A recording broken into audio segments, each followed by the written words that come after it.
देश के अंदर जो लगातार देश के प्रजातंत्र को कमजोर करने के प्रयास किए जा रहे हैं, संविधान को खत्म करने के प्रयास किए जा रहे हैं। राहुल गांधी जी ने पहले भी भारत जोड़ो यात्रा निकाली थी और उन्होंने लोगों से कहा था कि मैं नफरत के बाजार में मोहब्बत की दुकान खोलने आया। तो बहुत अच्छा उनको रिस्पॉन्स मिला और जिस प्रकार से पार्लियामेंट के अंदर 150 से ज़्यादा एमपीज को एकदम निलंबित कर देना और केवल इस बात के लिए कि वो गृह मंत्री का जवाब मांग रहे थे, तो कहीं ना कहीं आज जो डेमोक्रेसी है उसका हनन हो रहा है। उसके लिए उन्होंने दोबारा से इसकी पदयात्रा शुरू की है, जो मणिपुर से चल के मुंबई तक चलेगी। भारत न्याय यात्रा, भारत को न्याय चाहिए और न्याय मिल नहीं रहा, तो यात्रा उन्होंने 14 जनवरी से शुरू करी। बदलाव निश्चित रूप से पूरे देश के अंदर आज बदलाव की स्थिति है, परंतु ये सरकार जो है ना, जो इनके खिलाफ बोलता है, ईडी का इस्तेमाल करते हैं, मुझे हैरानी होती है। हम भी विधानसभा में लंबे समय तक रहे, विधानसभा के अध्यक्ष के रूप में भी काम किया।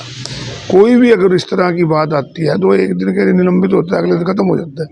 पूरे सेशन के लिए निलंबित करके विपक्ष को, तो सीधे तौर पे प्रजातंत्र पे हमला है। निश्चित रूप से चुनाव है, तो चुनाव की तैयारी भी है और लोगों के बीच में सर्वोच्च न्यायालय के फैसले के बाद प्रदेश की सरकार केंद्र की सरकार पे दबाव बनाने की बात, फिर बातचीत की बात करते। अगर ये बातचीत से समस्या हल होती तो पहले ही हो जाती, फिर कोर्ट में जाने की क्या लोड़ थी।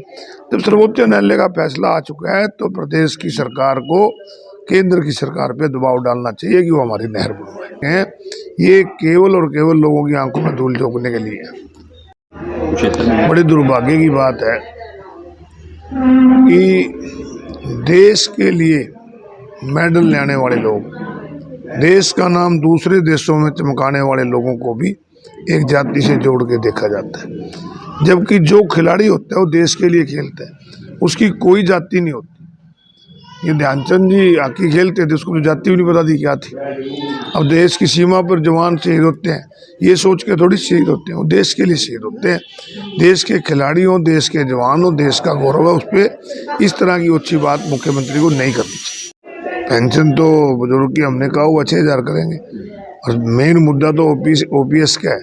अगर कैबिनेट में पास करें तो ओपीएस करें, ओल्ड पेंशन स्कीम को लागू करें।